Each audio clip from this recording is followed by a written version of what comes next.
على سيد الأنبياء والمرسلين وعلى آله وصحبه أجمعين أما بعد أعوذ بالله من الشيطان الرجيم بسم الله الرحمن الرحيم قالوا يا موسى إنا لن ندخلها أبدا ما داموا فيها فاذهب أنت وربك فقاتلا إنها هنا قاعدون صدق الله مولانا ببركة من الله وملائكته يصلون على النبي يا أيها الذين آمنوا صلوا عليه وسلموا تسليما اللهم صل على سيدنا محمد صلاة وسلام عليك يا سيدي يا رحمة للعالمين معزز سامعین سورہ المائدہ کی آیت نمبر 24 عام آباب میں سماعت فرمائی ہے۔ اس آیت میں اور اگلی اور اس کے بعد اگلی آیات میں یعنی کہ 3 آیات تک یہی موسیٰ علیہ السلام اس کی قوم کا واقعہ چل رہا ہے۔ بنی اسرائیل ایک نافرمان قوم تھی، سخت دل تھی، انبیاء کی نافرمانی کرتی تھی اور ان کے ہر حکم کو پسش پشت ڈالنے والی قوم تھی۔ اس آیت میں بتایا جا رہا ہے کہ قالو کہا ان سب نے، جتنے بھی قوم کے افراد وہاں موجود تھے سب نے کہا یا موسیٰ اے نبی، یعنی کہ پیغمبر کا نام لیا کہ یا موسیٰ اے موسیٰ علیہ السلام انا لن ندخلھا، جو آپ ہمیں جہاد کا حکم دے رہے ہیں۔ ان تمام آیات میں جہاد کا حکم چل رہا ہے۔ کہنے لگے کہ آپ جو ہمیں جہاد کے بارے میں ترغیب دے رہے ہیں اور یہ جو سردار جو اندر گئے تھے اندر سے باہر آ کر کے ہمیں بتا رہے ہیں یوشع بن نون اور دوسرے جو ان کے ساتھ دوسرے سردار تھے کہ ہمیں جہاد کے بارے میں وہ موٹیوائٹ کر رہے بتا رہے ہیں کہ جہاد کی فضیلت اس طرح کی ہے۔ انا لن ندخلھا ابدا، ہم کبھی بھی آپ کی اس بات کو ماننے کے لیے تیار نہیں، یعنی کہ سراسر ان قوم نے جہاد کا انکار کر دیا۔ اور اسی تناظر میں صحابہ کرام رضوان اللہ اجمعین نے مختلف جنگوں میں مختلف محلوں میں سرکار دو جہان علیہ السلام سامنے بیٹھے ہیں، صحابہ کا مجمع سجا ہوا ہے، حضور علیہ السلام کے سامنے بیٹھے ہوئے صحابہ فرماتے ہیں کہ ہم اس بنی اسرائیل قوم کی طرح نہیں ہیں کہ ہم نبی کے حکم کو نہ مانیں، ہم اس بنی اسرائیل کی قوم کی طرح نہیں ہیں کہ نبی کے حکم کو پیٹھ کے پیچھے چھوڑ دیں۔ مصطفیٰ ہمیں کہیں تو ہم دریاؤں میں چھلانگ لگانے کے لیے تیار ہیں۔ یہ صحابہ کا تعیش ہے، یہ آپ کے ساتھ صحابہ کرام رضوان اللہ اجمعین کا جذبہ جہاد تھا۔ آنے والے ہر تیر کو صحابہ کرام رضوان اللہ اجمعین اپنے سینوں پہ سہ لیتے، آنے والے ہر تیر کو اپنے جسموں پہ سہ لیتے کہ کہیں یہ مصطفیٰ صلی اللہ علیہ وسلم کی طرف نہ جائے۔ یہ صحابہ کرام کا عشق تھا، محبت تھی، جان ساری تھی سرکار مدینہ علیہ السلام کے ساتھ۔ فرمایا قالوا یا موسیٰ، موسیٰ علیہ السلام انا لن ندخلھا، ہرگز نہیں جانے والے ہم ابدا کبھی بھی، ما داموا فیہا اس میں، فاذھب آپ جائیں، انت وربک فقاتلا انھا ھنا قاعدون، ہم تو یہی بیٹھے آپ جا کے لڑیں، یہ ہمارا کام جہاد ہے ہی نہیں، یعنی کہ سراسر انہوں نے اس قوم نے جہاد کا جو ہے وہ انکار کر دیا۔ یہ موسیٰ علیہ نبینا علیہ السلام پھر آگے آیات جو آ رہی ہیں اس میں انشاءاللہ یہ تذکرہ ہوگا کہ وہ ان کے اوپر پھر 40 سال تک اس زمین کو، اس ارض مقدس کو، یعنی کہ اس طرح کر دیا گیا کہ وہ 27 میل جو رقبہ تھا اس کے اندر 1 لاکھ سے زائد قوم کے افرادوں کو وہاں پہ بند کر دیا گیا۔ جب اگلی آیات کا ہم کل پڑھیں گے انشاءاللہ اس میں تذکرہ ہوگا۔ اصل بات جو سمجھانے اور سمجھنے والی وہ ہے کہ سرکار مدینہ علیہ نبینا علیہ السلام اور بنی اسرائیل کی جو قوم تھی، ان دونوں میں فرق یہ تھا کہ یہ قوم سخت دل تھی۔ اس قوم میں انبیاء علیہ السلام کے حوالے سے اگر دیکھا جائے تو کئی نبی آئے، یعنی کہ موسیٰ علیہ السلام کے بعد آپ کے بھائی نے ہارون علیہ نبینا علیہ السلام، اس سے قبل اور اس کے ماں بعد تمام انبیاء قوموں میں آتے رہے، مگر انہوں نے کسی ایک نبی کی بھی رسپیکٹ نہ کر سکے،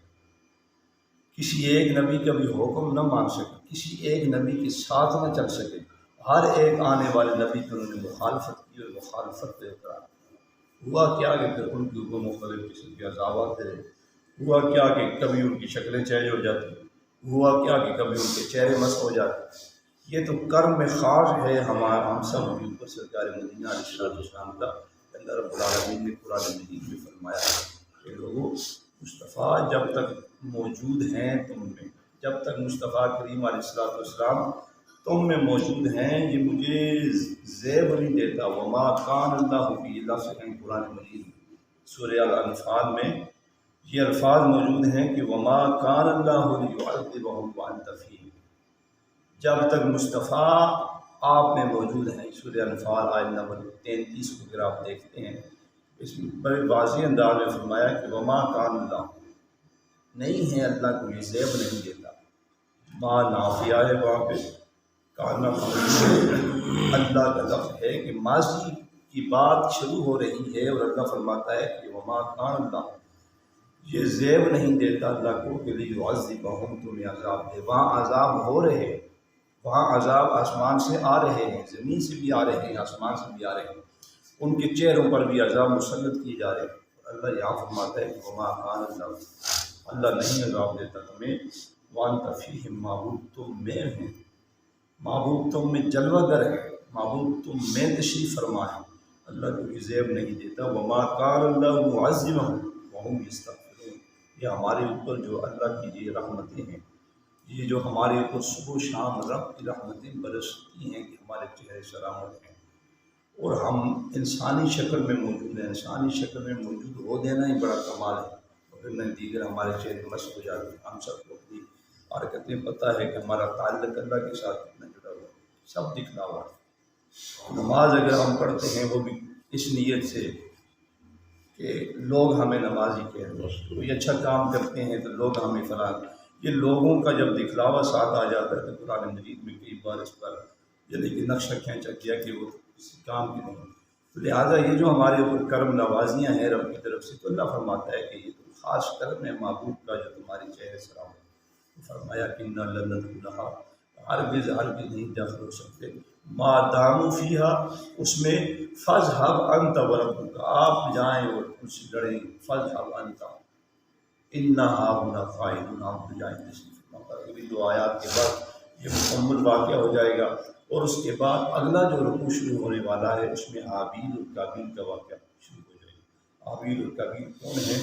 جناب آدم علیہ نبینا علیہ السلام کے دو فرزند تھے، ان کا واقعہ بھی تفصیل کے ساتھ آتا رہے گا۔ یعنی قرآن مجید کو جو ہم آگے پڑھتے رہیں گے مزید نکھار پیدا ہوتا رہے گا، اور مزید خزانے یعنی کھلتے رہیں گی، اور اس سے ہماری زندگیوں میں یعنی کہ بہت ساری معلومات آتی رہیں گی۔ وہ خالق عز و جل ہمیں قرآن فہمی عطا فرمائے، اس پہ عمل پیرا میں عطا فرمائے، اس کے ایک ایک لفظ کو سمجھنے کی طرف ہم میں آ جائیں۔ ہمارے ہاں سب سے یعنی کہ افسوسناک خبر یہ ہے کہ نہ قرآن ہم سیکھتے ہیں، نہ سکھاتے ہیں، نہ ہمارے اندر یہ جذبہ رہا۔ اب آپ دیکھیں نا، کہیں بھی کسی جگہ پر یہ محفل درس قرآن سجتی ہیں، نہیں سج رہی۔ آج کیا وجہ ہے کہ ہم قرآن سے بہت دور ہو چکے ہیں؟ اب کیا وجہ ہے کہ آج ایک ایک لفظ قرآن کا جب ہمیں سمجھایا جائے یا سمجھا جائے وہ ہمارے اوپر سر سے گزر جاتا ہے۔ اب جتنی گفتگو ہو رہی ہے قرآن سے ہو رہی ہے، ہمارے یہاں نادانی یہ ہے کہ بہت سارے ایسے ہماری محفلیں سجتی ہیں جو یعنی کہ رات سے لے کے صبح تک ہوتی ہیں، مگر اس میں قرآن فہمی کے تصور ہی نہیں پایا جاتا۔ ہماری ایسی محفلیں جو 6 7 گھنٹے سج جاتی ہیں، مگر اس میں کہیں بھی قرآن فہمی کے تصور ہی نہیں۔ جو آیت پڑھی جاتی ہے کبھی اس آیت کی موضوع پہ نہیں آتا کوئی شک۔ یہ ہے کہ ہماری نادانی ہے، کب فہمی ہے کہ ہم نے قرآن علوم چھوڑ دیے، اور قرآن علوم چھوڑنے کی وجہ یہ بنی کہ علماء کے ساتھ ہم نے نشستیں چھوڑ دی، علماء کے ساتھ نشستیں کرنی چھوڑ دی ہیں، ان کے ساتھ اٹھنا بیٹھنا، ان کے ساتھ معاملات، ہر ایک چیز کو یعنی گہرائی اگر آج سوال کر دیا جائے کہ ہمارے خلیفہ اول کا نام کیا تھا، بہت ساری زبانیں خاموش ہو جائیں۔ خلیفہ اول اگر میں آپ اس مجمع میں سے جو 10 بندے بیٹھے پوچھوں خلیفہ اول جو تھے ان کا نام کیا تھا، ساری زبانیں سکوت ہو جائیں۔ صدیق آپ کا لقب تھا، اکبر آپ کی قومیت تھی، نام آپ کا کوئی اور کیا تھا؟ یہ خلیفہ اول کا نام کیا تھا؟ ابو بکر صدیق۔ وہ تو آپ قومیت ہے، صدیق لقب ہے، نہیں معلوم۔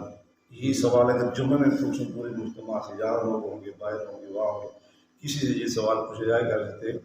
صدیق اکبر رضی اللہ تعالیٰ عنہ کا اصل نام کیا ہے کسی کو معلوم نہیں ہو،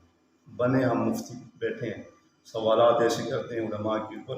کیا سب سے بڑے مفتی اعظم پاکستان ہیں،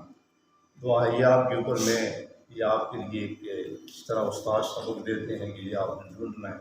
اتنا مشکل کام نہیں ہے، آپ سرچ کریں گے ان کا نام کیا تھا۔